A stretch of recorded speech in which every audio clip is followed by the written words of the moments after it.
ઉનાળાની ગરમીમાં શરીરને ઠંડક આપતું એવું આજે આપણે બનાવીશું કાકડીનું રાયતું.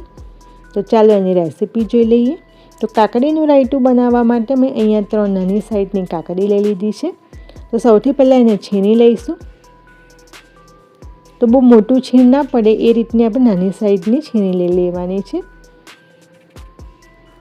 તો કાકડી હવે છીણાઈ ગઈ છે. તો એક ખલ લઈ લઈશું. એમાં 2 ચમચી સમારેલા ધાણા લઈ લીધા છે. 2 લીલા મરચાં લઈ લઈશું અને 1 ચમચી રાઈના કુળિયા લઈ લેવાના છે. તો આ બધું જ વાટીને એની પેસ્ટ બનાવી લઈશું. હવે એક બાઉલ લઈશું. એમાં મેં 1.5 વાટકી દહીં લઈ લીધું છે. એમાં છીણેલી કાકડી ઉમેરી દઈશું અને ધાણા અને મરચાંની જે પેસ્ટ બનાવી છે તે પણ ઉમેરી દઈશું.